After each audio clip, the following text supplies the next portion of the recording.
Blades fan Alex says that was much better. Get in, Blades. And Joe says we're actually a much better team without Gus in it. That's our topic for debate this week. Welcome back to Where Blades Walk. No Gus, no problem. Do we actually play better when Hamer is not in the side? We'll get our panel's view on all of that in a second. We're looking at the next 5 fixtures ahead of the next annoying international break. We're talking about chairman, and we're doing our A to Z of Sheffield United. And we're starting, of course, with the letter C, and it's come up with this fella, AI suggestion. We'll get into that debate at the end of this particular video. Hope you're all doing well. We've got Connor and Dan, of course, back with us, and back from his holiday Shacks, just in time, Shacks, to talk about another Callum O'Hare special. We'll get into that in a minute. Great to see you all back as a team. Right then, Connor. Yeah, that was a lot better, wasn't it? Or were Watford that bad? I'd say a bit of both, definitely. I mean, Watford were not good at all. I can understand why the fans didn't really make a noise all game. They were sideways passes going back all the time, losing possession. I mean, the amount of times we pressed them high and won the ball back, it must have been a good 5 or 6 times we did that. And I think that really gave the team a bit of confidence, and the press from the entire team worked really well on them. And they, like I said, they must have had a good 2 weeks on the training ground, because it's not been massive improvements, but I think we're slowly getting to a decent-ish level where we can start to grind out results and like we did. Pick up 1-0s, getting them clean sheets again. It's all, like you said, back to basic stuff. But I think we are slowly coming along. I think it's a shame, like we said, Tom Davis again. You always sort of expect it with him, but he does really bring that added quality like he had the last few games. So it were really good to get the points. We're missing him, and especially missing Gus as well. But yeah, overall, you can't complain. As long at the minute, we're getting wins, take it into Blackburn on Tuesday, another team struggling. Hopefully, we can start to look outside relegation zone soon. Yeah, absolutely, yeah. King Wilder says, still not there yet, Dan, but I think this win is going to be a massive list for the team. Come on, you Blades, yeah. Are you starting to see the impact of Chris Wilder's training now? They're just getting rid of the seller's instructions. We're getting back to where we were. Yeah, I think, it's always been, for me, it's never been about performances. It's been about results, and we got the result of the weekend, and we have improved since Chris come in. I know the losses have been pretty much the same as under Ruben Sellers, but yeah, I think he's come in and started to steady the ship at the back, and I thought we created more on Saturday than we've done probably in all his games this season. But it's baby steps. They're still in a massive dogfight, regardless of what people say. They are. I think we can all agree that I think the owners have put us back three, maybe 4 windows with a decision. Some people can say silly, they've gambled, they wanted to go down a different route. Fair enough, but yeah, I think it's a win. Let's try and build on it. Going to Blackburn and then Derby too. I think it's Derby after that. 2 winnable games. No, it's not. It's Preston, in it. 2 winnable games for us. Let's just see. But like I said, for me, it's not about how well they play. Just get results. I'm happy for the teams to be best team. For them to be better against us all season, every team we play. As long as we win, I'm not too fussed. Right, we'll get into that Hamer discussion in a second. Shaq's, great to have you back. How was your holiday? Did you manage to catch all the games whilst you were away? And what's your reflections on what you've seen? Bits. After seeing results, I weren't too bothered about seeing highlights because I think they were all defeats. But yeah, it was nice. Good to be back laying on Saturday, and it was nice to get 3 points. Yeah. One of the players, Shaqs, that was being shouted out on social media was Sam McCallum. Lewis says it's absolutely stunning performance. Numero 1 says this lad should now start every game. I never see him strolling back into position. He busts a gut all game. JW says he did his job, won his battles. He's on the front foot from the off. All the basics of football that not too many in this side have managed all season. He keeps his spot for me. Does he keep his spot for you? 100%. I thought he was man at match yesterday by a country mile. I don't think anybody was close to him. He's replacing one of the players that I'm not He did all right last season, Burrows, but this season horrendous. Similar to how I get on Aware's back as well with Burrows, just weak, small, just ineffective. Just if he's not whipping balls in or contributing goals, I just think he's a bit pointless, to be honest. So I think he's come in for a player what struggled this season anyway in Burrows, and he were brilliant yesterday. I think he won everything in there. Like that comment just said, on front foot. So like their right back and their centre back were trying to play balls to their winger. McCallum's just stepping in front of him like what you should learn at grassroots. You know, just get in front of your man. And then, I mean, he did a crazy thing in first 10 minutes. He stepped forward and he had a shot, which were like frightening to see from one of our defenders having a shot. So, and it weren't too far over. So he set tone early, front foot, had a shot, got in his man's face, and he just carried it on for the rest of the game. I thought it was brilliant. I thought the only time Watford did threaten was when he went off and got replaced by Burrows, ironically, but I think that's the only time Watford threatened, when he wasn't on the pitch towards the end. Yeah, well done, Sam McCallum. Connor, let's throw some more players at you then. Let's talk about this fella. Yeah, he's now got the winning goal against Oxford, winning goal against Watford. A nice bit of play, of course, in the build-up to that from him as well. Archie says, first class again yesterday. He's got the biggest engine in the Championship. Darren says he never stops. If the rest of this team put as much effort as Callum O'Hare does, we wouldn't be where we are. Do you agree? Definitely. I mean, that's always been his best asset, his engine on him. He never stops. I mean, even in 93rd minute, he was still going. Same as Sidney Peck, both of them, they were on it non-stop. And that's like what the comment said, that's what we need. If the team presses one as an actual team, when they're doing it individually, you just get played around and you just make them look. So that when they press to the team like they did yesterday, we're absolutely unbelievable at it. And so many times, like I said, we won ball. And the main thing we always said about O'Hare was his goals return in terms of assists and goals, and now he's starting to pick that up.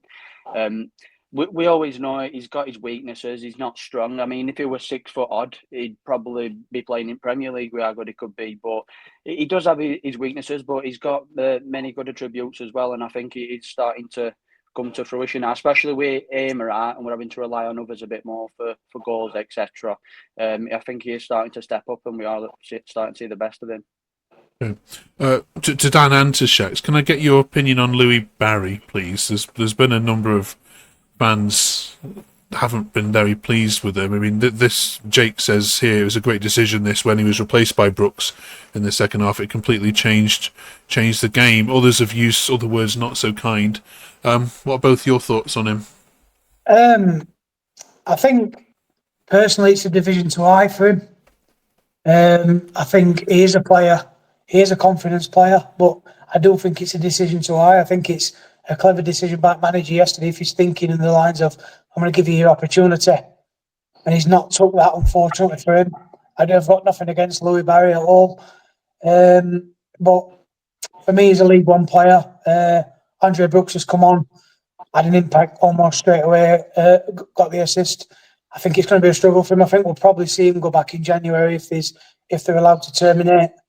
Not really much else to say about it. Apart from the Bristol City game, when I thought he was really good that first half, I've not seen anything from him whatsoever to show me that he's, decent enough at this level. Shax? Just, again, put him in that bracket, just not strong enough. You can't... Every team what comes to play, Watford yesterday, Charlton, before I went away, they're full of big, strong lads. And then we seem to just, in transfer window, we just seem to like go shopping at market for dwarves. And they're not big, they're not strong, they're not physical. They can't run alongside a man and use a shoulder. Just basic things, and Barry just goes into that category with Burrows, with O'Hare. I mean, I know Connor's just sung O'Hare's praises yesterday. He slid into a ball from a yard out and he run around a lot. Like I've said before, Mo Farah run around a lot. He's running about where Dan sits, just in front of managers yesterday. I think Dan will remember this. He's running just in front of him. Kid, I'm not kidding you now. I don't even think he touched him. He just chucked himself on floor. The strength that we're required to just carry on running there, to me, Barrett, O'Hare, Burrows, all them. They're not big enough. They're not strong enough. They don't affect a game. If you can't run alongside another human being without falling over, then I'm sorry, but you're not going to do it. And Barrett, he is that stereotypical. Just runs alongside someone. He's got nothing. So for me, send him back to Villa. Okay. I deliberately didn't ask you about Callum Hamer for that reason. I just don't get it. I mean, I know it's that he scored yesterday, and that bit of play were nice. But I mean, I'm talking an adult male that can't run alongside someone. You must have seen that what I saw yesterday when he just fell over. I mean, kid weren't even near him. He's just brushed alongside him, and he just falls on. I'm just not having that from a professional athlete. I'm sorry, but I'm not. Okay. Every week then we throw up some controversial debates and discussions that Sheffield Wednesday fans, Sheffield United fans have thrown up. We'll get into the chairman debate in a minute. I want to get into the Hamer debate first, though. This is some of the tweets that we've had when we've asked the question, is actually Sheffield United playing better without Hamer? Martin says, Hamer's been poor all season. In my opinion, it doesn't work playing Hamer and O'Hare. It's one or the other for me. Ali says, he looks a totally different side without him today. No doubt he's our best player, but we played more as a team going forward. Gaz says, he's definitely better. Callum O'Hare not having to do Gus's work for him makes him a far better game, or gives him a far better game. Also feel when we're not constantly looking for Gus, it means the lads can show what they can do. Open debate from all three of you. You agree? No, not for me. Player of season last season for a reason, and probably the season before. The lads are class above anybody else on that pitch. Don't matter what anybody says. It's fact. This thing's obviously clearly gone off this season, and he's, if I'm led to believe it's right, his personal life that could affect him. All humans, the footballers, the human beings as well. And I'm not being funny, but against all, other than when Danny Ings come on, he's the only one that's had opportunities. He's the only one that's tried to create something out of nothing. You have to find a place for him in the team because, if he's available yesterday, Louis Barry don't play. It's as simple as that. It is. You have to. In my opinion, you have to play him. Whether I think you could have put anybody. We were fortunate we played Watford, in my opinion, but he has to play for me. Just my opinion, fellas. I agree. I think, a couple of them tweets yesterday, a couple of them saying, "Oh, we look brilliant. We are." Let's tell the truth. We didn't look brilliant yesterday. We were a bit better than a very, very poor Watford side who had it's a work in progress, who had 2-3 chances if they knew how to shoot, where they would have equalised.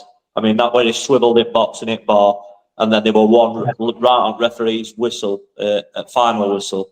So let's when we're hearing, they look brilliant. No, we weren't brilliant, and we certainly didn't look brilliant without Gus. So for me, he's still, like Dan says, his best player in Championship. So to say that we're suddenly all of a sudden look like Real Madrid or Barcelona because Gus didn't play. We played Watford. We just beat them 1-0. If they could have finished, it wouldn't have been 1-0 anyway. So to suggest that we play better without Gus for me is just mental, because that's not what game I saw yesterday. Is it not better than we have been? Yeah. Sorry, lads. If and I'm gonna flip it on its head.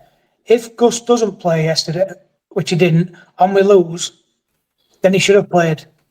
Yeah. But is it the bit about all the players looking for him though, Connor? Is that not an element of truth in that when he's not there, that they're not always going, "Where's Gus? I've got to give him the ball," and he's going to do something with it. Is that the element of that not true? Yeah, I can understand both points of view. I agree with what lads say. It's like if Gus was playing yesterday, then Barry ain't playing, and Barry's awful. But I can understand as well. The lads have got to step up when Gus isn't there.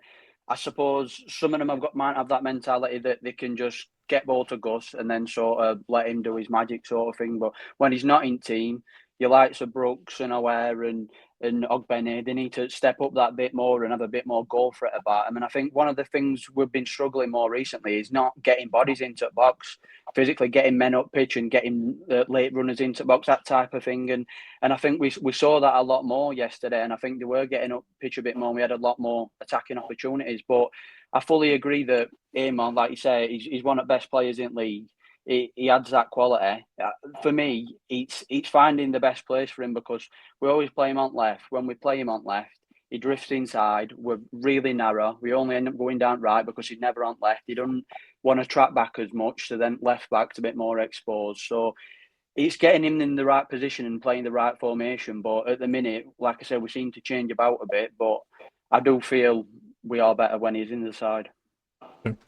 Yeah. Strange debate to have, of course, as well, but that's what we do on here. We throw them all at you, as daft and crazy as they sound. Right, we've got another international break coming up, one more, regressively. So let's have a look at all the fixtures before we head into that one, Shax.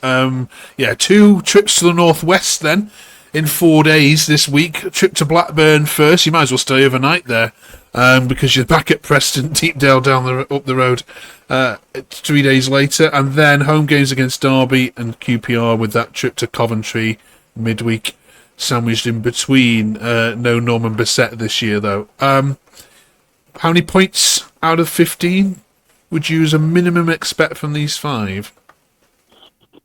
I mean, you could make a case for us getting none, but then you could make a case for us getting 12. I can't see us getting all other than hammered at Coventry, even though we've picked up a little bit, but they're on a different. I watched a bit of Middlesbrough and Ipswich other night, another 2 sides. They're on a different. It's like they're playing in a different league to us, and I put Coventry in that bracket. I mean, they'll just blow us away.